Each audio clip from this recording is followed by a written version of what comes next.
मेरे पास साथियों, मैं योगेश शर्मा आज फिर आपके बीच में। और आज जो मौजू है वो जुडिशियल सिस्टम के बारे में। और उसके सिस्टम के साथ शुरू होती है, मैं इन दो लाइन्स पहले स्टार्ट करता हूँ बोलने में। तो उसमें ये है कि हिरन मारा बंदूक से, गाड़ी से इंसान, कानून मारा पैसों से, मेरा भारत महान। आप सब जानते हैं कि कुछ साल पहले जो फ़िल्म एक्टर है एक सलमान खान, उसने ये उस पे इल्ज़ाम था कि उसने हिरन का शिकार, एक ब्लैक हिरन का शिकार किया है, उसे मारा है। फिर उस पे ये भी इल्ज़ाम था कि उसने गाड़ी के नीचे कुछ लोगों को, सोए हुए लोगों को भी मारा है। उस पे ये भी इल्ज़ाम था। और तो और इस इल्ज़ामों में, किसी एक इल्ज़ाम में उसको एक कन्विक्शन भी हुई थी, एक कोर्ट में सज़ा भी हुई थी। एक कोर्ट में उसे जब सज़ा होती है तो उसी वक़्त उसने पहले ही अपने एक वकील जो थे, उनके बड़े वकील, वो तैयार करके, पूरे कागज़ात तैयार करके सुपीरियर कोर्ट के दरवाजे के बाहर बैठे थे कि एक दफ़ा कन्विक्शन हुई, वही लेके वही जाके दूसरे सीनियर कोर्ट की अपील की और वहाँ से बेल आउट हुए। यानी कि पैसे देने के बाद वो वहाँ से जेल में नहीं गए, गोया कि अपने घरों में गए। तो तभी तो ये लाइन कहा कि उन्होंने हिरन जो है वो भी गोली से मार के मार दिया, और तो गाड़ी के नीचे आके इंसान भी मार दिए, और तो और कानून को भी पैसों से मार दिया। फिर उसके बाद मेरा भारत महान के लिए कहा गया। अब एक तो लाइन ये भी हुई। दूसरी तरफ जस्टिस खरे, उन्होंने भी कुछ बातें कही हैं सिस्टम के बारे में। उन्होंने कहा पैसे ना हो तो न्याय के लिए अदालत की ओर देखना भी गुनाह। ये जो कितनी बड़ी बात कही है जस्टिस खरे, जो chief justice of India retired हुए हैं, उन्होंने कहा है कि अगर आपकी जेब में पैसे नहीं हैं तो न्याय के लिए अगर अदालत की तरफ देखोगे तो वो गुनाह होगा। तो गोया कि न्याय की तरफ वही देख सकता है जिसकी जेब में पैसे होंगे। तो गोया कि इस हिंदुस्तान में जब 1947 में ये हिंदुस्तान आज़ाद हुआ, तो उसके हुक्मरानों ने या कानून बनाने वालों ने ये किस किस्म का कानून बनाया कि जो आपको मालूम है, ये इंग्लैंड से, कनाडा से, यूएसए से, ये सभी दूसरे देशों के कानूनों को पढ़ने के बाद, उनमें से सब निकालने के बाद और एक मिक्सचर बना के, एक खिचड़ी बना के हिंदुस्तानियों पे लाद दिया गया। ये कानून किस किस्म का था कि जिसमें गरीब आदमी कोर्ट तक नहीं पहुंच सकता। ये कानून बनाने वाले किस नेचर, किस तबीयत के थे? ऐसा लगता है ये भी कोई इंग्लैंड के ही रहने वाले थे, इंडिया के नहीं थे। जबकि अगर हिंदुस्तानी थे तो हिंदुस्तानी ये जानते थे कि 80% दुनिया जो है वो गाँव और कस्बों में रहती है। वो गुर्बत की ज़िंदगी जीने वाले लोग, और तो और जो शहर में रहते थे 20%, वो भी गिने चुने ही अमीर थे। बाकी तो ज़्यादातर लोग गुर्बत में थे। और गरीब आदमी ऐसे सिस्टम में जहाँ पैसों के बिना बात नहीं होती, वो किस किस्म का उनको न्याय मिलेगा? तो इस न्याय सिस्टम को ये बनाने पे खरे साहब ने इस पे ये जबकि कहा, तो ऐसे लगता है कि उसमें दिल में भी ये कहीं न कहीं ये तकलीफ़ रही होगी कि वो इस बड़ी चेयर पे बैठने के बाद भी गरीबों तक न्याय नहीं पहुँचा सके। उसके बाद न्याय नहीं पहुँचा सके, न्याय किस किस्म का बना, ये कानून किस किस्म का बना, एक तो बात अलग रही। अब दूसरी बात जो मैं करने जा रहा हूँ, वो ये कि न्याय देने वाले कैसे रहे? न्याय बनाने वाले तो कैसे थे, वो आपको मालूम चल गया। अब न्याय देने वालों में से कैसे-कैसे इंसान रहे हैं। अब मैं उनसे बात करते हुए आज पहली बात करता हूँ बहारुल इस्लाम साहब की, जो जस्टिस रहे हैं। ये बता दूँ आपको कि ये असम के रहने वाले थे। 1951 में इन्होंने एज़ ए वकील प्रैक्टिस जो है असम हाई कोर्ट में स्टार्ट की, जो आजकल गुवाहाटी हाई कोर्ट है। 1956 में इन्होंने इंडियन कांग्रेस, नेशनल कांग्रेस जो थी, गोया कि कांग्रेस जो थी, वो पार्टी तंजीम, जो पॉलिटिकल पार्टी, उसे जॉइन कर लिया। और 1958 में इन्होंने फिर सुप्रीम कोर्ट की में ही वकालत शुरू की। 1962 में कांग्रेस ने अपनी सीट पे इनको एमपी के लिए, मेंबर ऑफ पार्लियामेंट के लिए इनको कंटेस्ट करवाया, और अपर हाउस में ये जीत के पार्लियामेंट हाउस में चले गए, अपर हाउस में चले गए। 1968 में दोबारा ये रिपीट हुए, दोबारा ये कांग्रेस की सीट पे ही राज्यसभा के मेंबर दोबारा बने।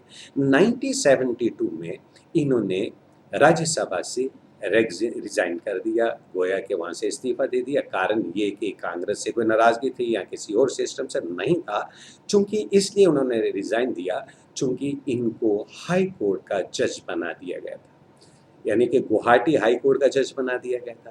फिर उसके बाद 1979 मार्च 1979 में इनको गुवाहाटी हाई कोर्ट का एक्टिंग चीफ जस्टिस बनाया गया। जुलाई 1979 में ही ये वहाँ के chief justice of Guwahati high court बन गए। फिर उसके बाद 1980 में मार्च में ये गुवाहाटी हाई कोर्ट से चीफ जस्टिस की चेयर से रिटायर्ड हो गए। अब रिटायर्ड होने के बाद ये अपने घर चले गए। घर जब गए तो चूंकि ये इतने काबिल थे या लोग जो सिस्टम इतने उनके पीछे इतना व्याकुल था कि दिसंबर 1980 में इनको घर में नहीं बैठने दिया गया, इनको घर से बुला के सुप्रीम कोर्ट का जज बना दिया गया। और उसके बाद 1983 में, उससे पहले तो वो रिटायर्ड हो चुके, 1983 में फिर कांग्रेस ने इनको पार्लियामेंट की सीट पे वहाँ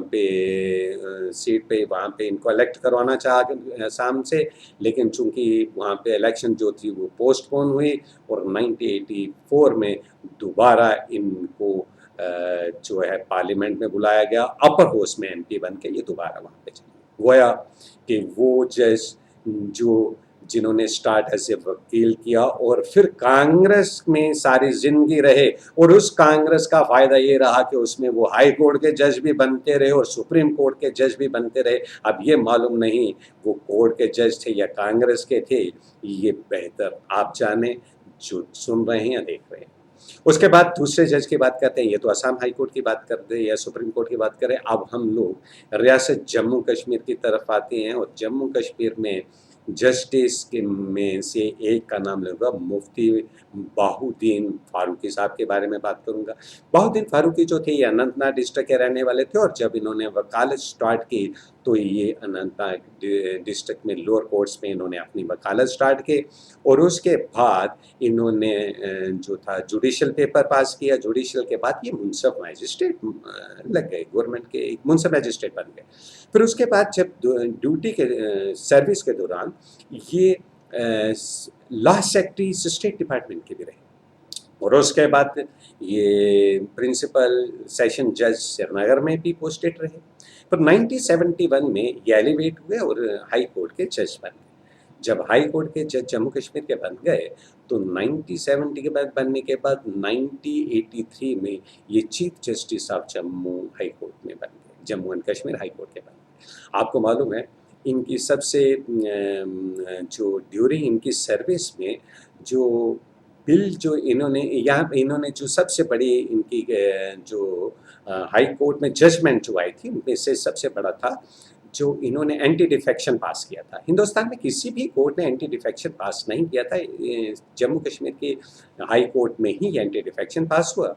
और उसके बाद 1983 में जब इनकी ट्रांसफ़र सिक्किम हाई कोर्ट में हुई तो इन्होंने नाराज़गी जाहिर करते हुए रिज़ाइन दे दिया और ये कहा कि जो दिल्ली सरकार है वो किस लेवल पे इनको ट्रांसफ़र कर सकती है, चूँकि यहाँ तो स्पेशल स्टेटस इस स्टेट में तो स्पेशल स्टेटस हमारी है मिला है, तो स्पेशल स्टेटस स्टेट में से ये कैसे वहाँ से ट्रांसफ़र करके सिक्किम में कैसे वो भेज सकते हैं।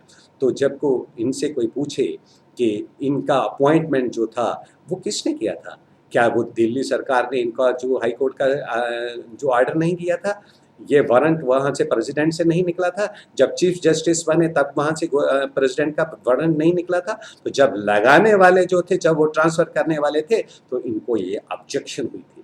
और उसके बाद जब ये रिटायर्ड इन्होंने जब रिटायरमेंट ले ली उसके बाद इन्होंने एक सिविल सोसाइटी कश्मीर में बनाई और तो और इन्होंने पीपल्स बेसिक राइट एक कमीशन बनाया और जो इंडिपेंडेंट बॉडी बनाई जो कि ह्यूमन राइट वायलेशंस पे जो खुद ही जो ह्यूमन वायलेशन जो कमिटेड बाय द जो इंडियन फोर्सेस थे उनके अगेंस्ट ये इन्होंने काम स्टार्ट किया।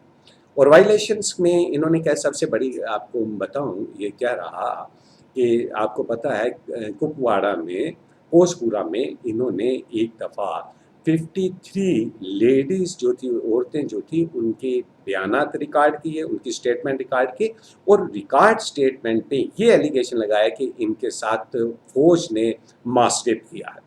फिर उसके बाद एफआईआर लॉन्च हुए और उसके बाद इन्वेस्टिगेट जो इंडिपेंडेंट इन्वेस्टिगेशन हुई गवर्नमेंट की तरफ से हुई, वहाँ से ये चीज़ें प्रूव नहीं हुई। रादर ये एलिगेशंस ये कुछ लोगों ने ये एलिगेट किया था कि उनको ह्यूमिलेट करने के लिए, उनको बदनाम, फौज को बदनाम करने के लिए, उनको कन्फाइन रखने के लिए कैंपों में ये जो एलिगेशन लगाए गए थे। और उसके बाद ये रहा। और बाहुद्दीन साहब ने क्या कहा, एक रिट पटिशन जो 1990 में इन्होंने कोर्ट में एक रिट पटिशन दायर की, और उस रिट पटिशन में उन्होंने सेंटर पे क्या इल्ज़ाम लगाए। उन्होंने कहा कि 1947 में जो हिंदुस्तान ने यहाँ पे JNK में फोर्स भेजी थी, वो जो भेजती थी, इसको श्रीनगर जम्मू कश्मीर को जो हिंदुस्तान में मिलाया था, वो एक मैनिपुलेशन थी, एक फ्रॉड था, एक धोखा था जो जम्मू कश्मीर का अपने साथ मिलाया था। उन्होंने ये भी कहा कि उस वक्त जो कवाली यहाँ पे जो अटैक किया था स्टेट में, उन्होंने उन कवालियों को ये कहा कि वो फ्रीडम फाइटर थे, और इंडियन फोर्सेस को ये कहा कि इन्होंने रजीम ऑफ टेरर जो था ये यहाँ पे फैला रखा था। तो उस पे और ये भी कहा उन्होंने कि ये जो फ्रीडम फाइटर लड़ रहे थे, ये कंटिन्यू रहेगा, ये जो लोग जो आज़ादी के लिए लड़ रहे हैं, ये लगातार लड़ते रहेंगे। इस किस्म की ज़हनियत के ये हमारे जस्टिस हुआ करते थे। अब ये सोचिए कि ये जस्टिस हुआ करते हैं। अब इसके अलावा एक जज साहब की और बात सुना, आल्दो उनके खिलाफ कोई एलिगेशन नहीं है, लेकिन चूंकि वो जस्टिस होने के बाद, जज होने के बाद, उन्होंने एक पॉलिटिकल जो सिस्टम ज्वाइन किया था, उनके बारे में भी बताना ज़रूरी है।